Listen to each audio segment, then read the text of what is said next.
Segundo a Sociedade Brasileira de Dermatologia, são as doenças de pele que, em maior ou menor grau, sofrem a influência das emoções. De cada 10 pacientes em consultórios dermatológicos, entre 3 e 5 apresentam problemas de ordem emocional.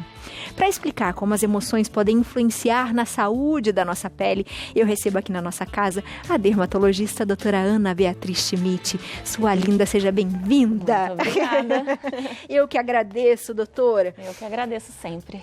A gente sempre tem aquela coisa de falar assim, emoção à flor da pele. Exatamente. É bem isso, doutora? É bem isso, né? A nossa pele é muito conectada com as emoções, né? Então, não é só uma proteção externa, né? Então, a gente fica vermelho quando a gente tá, né, com vergonha. A gente aconteceu algo inesperado, exatamente, né? a gente fica pálido quando a gente está com medo, né? A gente pode ficar arrepiado também numa sensação, né, de medo ou de tensão, né? Então a pele reflete as emoções, né, a todo momento. Então isso realmente tem muita conexão. Quando a gente é um embrião, a gente deriva do mesmo folheto embrionário, já até falei algumas vezes sobre isso aqui, né, do neuroectoderma. Então, esse folheto embrionário origina a pele, origina o sistema nervoso central e origina o intestino. Então, realmente tem bastante conexão. Então, não é só, claro que a pele também é um mecanismo de defesa, né, ela faz a temperatura corporal, ela também atua no sistema imunológico de defesa, né, ela, transpiração, síntese de vitamina D, tudo isso, né? Mas ela também transparece as emoções. E às vezes, né, a gente percebe, por exemplo, quando as pessoas estão nervosas, elas começam a se coçar. A gente também pode provocar isso, né, doutora? Exatamente. Então, existem realmente algumas psicodermatoses, né? Então, existem algumas doenças de pele autoimunes que pioram em estados de ansiedade, estresse. Porém, também existem algumas doenças psiquiátricas que fazem o paciente se autoflagelar, se machucar, né? Então, ou ter alguns delírios, né? Enfim, de ter sensações na pele que não existem. Então é um ciclo, né?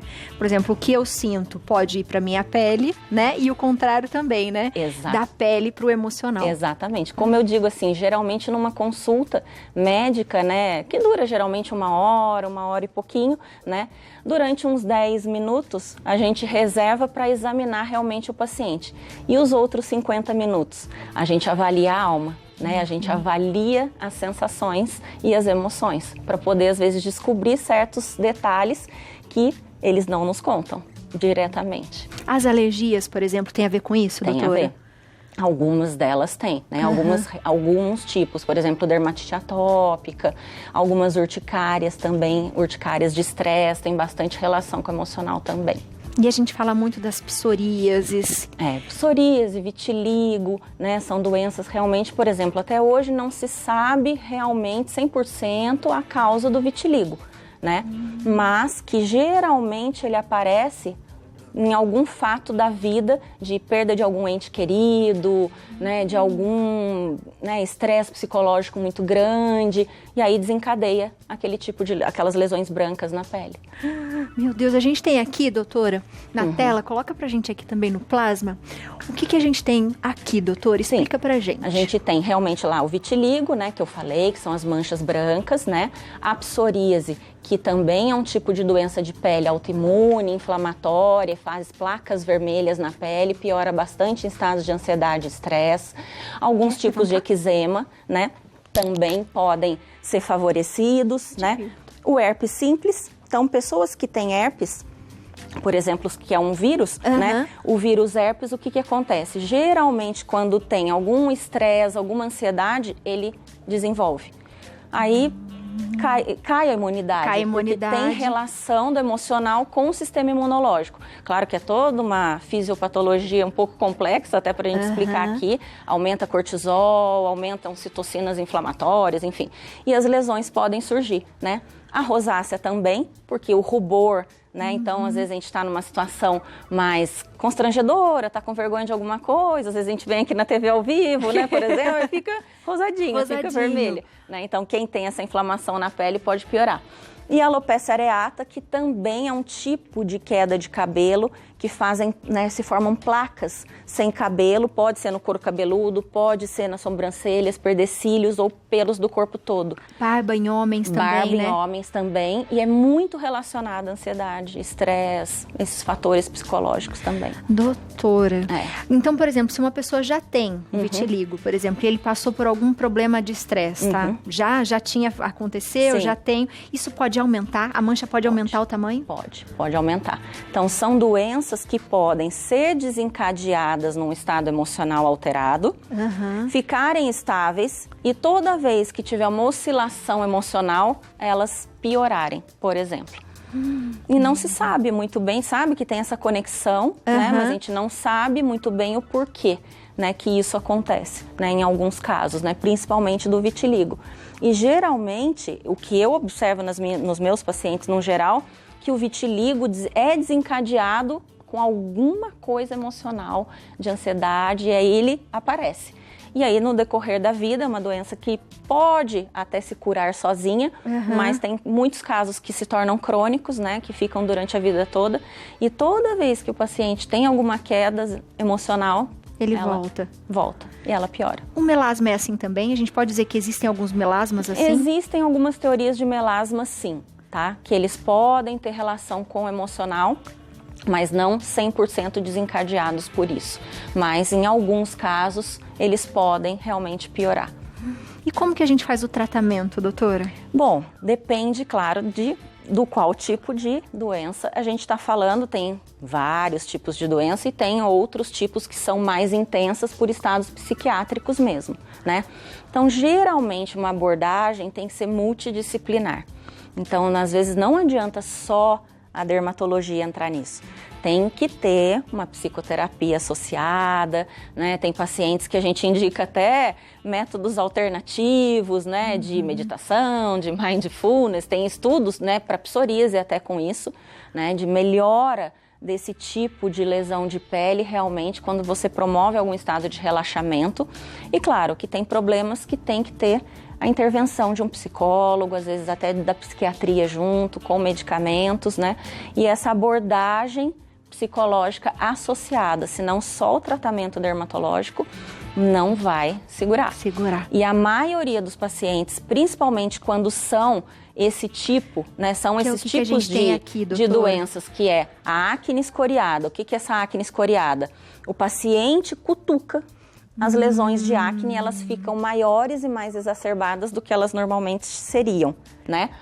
A dermatite factícia, né? Então, a dermatite factícia não tem nada na pele do paciente e ele provoca aquela lesão. Que é a coceira, e vai fazendo. E tem pacientes que fazem buracos na pele, utilizam objetos para se mutilar e geralmente eles não contam na consulta. Então, eles falam que aquilo surgiu, mas as lesões geralmente tem uma característica que quem é um dermatologista mais treinado, bate o olho, consegue, e aí você começa na história. Aquilo que eu falei, os outros 50 minutos é para envolver e entender esse paciente de uma forma mais globalizada, né? E aí a gente consegue geralmente descobrir, eles falam que eles mesmos provocam esse tipo de lesão, enfim, né? O delírio de parasitose. O paciente tem certeza que tem algum bichinho andando embaixo da pele. E ele sente um formigamento. Ele sente um formigamento. Isso é real, é uma sensação real, né? E em alguns casos, esse delírio pode levar o paciente a se cutucar e querer tirar aquela pele naquele local, achando que vai tirar o bichinho. Eu já tive que, inclusive, falei, olha, para a paciente, falei, olha, não tem nenhum bichinho andando embaixo da sua pele. Mas ela batia tanto nessa tecla, né, que a gente biopsiou a pele dela. Tirei um pedaço e falei, ó, não tem realmente nada na sua pele. Claro que todo um tratamento, né, associado, né, com psicólogos, enfim, psiquiatras no caso, mas não tem, na verdade, nenhum bichinho andando embaixo da pele. É realmente uma reação neurológica. E eles sentem aquele formigamento, aquela sensação de uma coisa andando embaixo da pele, né? A onicofagia ou cutisfagia é o ato de comer as unhas, tirar a pelinha do dedo. Machucar, sangrar, de machucar, sangrar. Geralmente adolescentes é mais comum. E a tricotilomania é o ato de arrancar os cabelos. né? Então, tem pacientes que vêm com um histórico de queda, parece uma alopecia areata, que é aquele outro que a gente falou, que são as peladas, né? Mas nesse caso, quando a gente examina, é um pouco diferente, porque o pelinho está em diferentes fases de crescimento, aonde o paciente arrancou. Às vezes arranca à noite, não sabe, mas no geral, elas sabem. Geralmente a mulher é mais comum de ter tricotilomania. E existem casos mais avançados que esses pacientes engolem os cabelos e, enfim, gera todo um processo no estômago, enfim. É meio complexo. Muito, e é muito, como a gente imagina, né? Eu fui esses dias ser atendida por doutora Ana e até comentei com as pessoas, eu falei que eu nunca tinha sido atendida dessa forma, né? Dos pés à cabeça. E a gente falou muito sobre isso. Então a gente falou sobre a importância da alimentação na nossa vida, né? Então tudo reflete. A nossa pele é o nosso maior órgão. Então tudo que a gente faz vai refletir na nossa pele, né, doutora? Exatamente. Tanto ações, né, claro, do nosso estado emocional realmente reflete, quanto o bem-estar, né? Então, a gente está praticando alguma atividade física, a gente tentar se alimentar de uma forma mais saudável, né? Até hoje em dia eu li que isso chama-se hábito angular. Então, o hábito angular gera uma reação de hábitos em cadeia. Então, por exemplo, a gente começa a fazer exercício. Aí a gente cria uma motivação, começa a ficar animada depois que começa a fazer exercício. Isso gera um hábito e uma reação da gente querer se alimentar melhor. Por consequência. Nossa, mas eu tô me esforçando, eu não vou comer isso. Eu vou comer aquilo e fazer uma opção mais saudável naquele hábito alimentar. Então, começa a gerar uma reação em cadeia.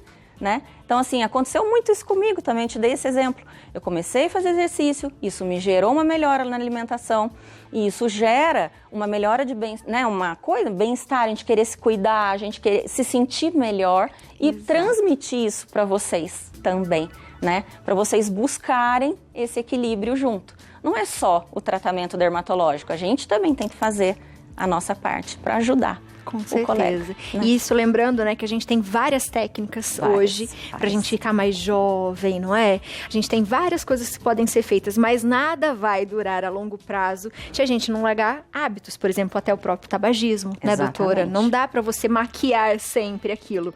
Vai cobrar, uma hora ou outra vai cobrar da gente. Vai cobrar, e às vezes você tá investindo ou fazendo um tratamento ou gastando com um produto, ou via oral, ou de passar, ou às vezes tratamentos de consultório mesmo, e não está chegando naquele resultado que você esperava, né? Claro que se for uma expectativa real também, né? Mas por que eu não estou chegando nesse resultado? O que está acontecendo? Será que o meu médico não está fazendo uma abordagem correta, ou será que eu também não estou fazendo a minha parte, né? Então, se eu ingiro colágeno, por exemplo, vou tomar colágeno, vou tomar substâncias antioxidantes, que são muito interessantes, muito válidas em tomar, e eu fumo.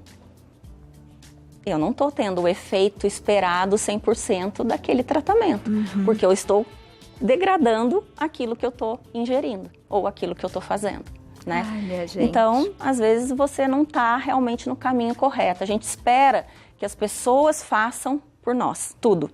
Mas a gente também tem que fazer.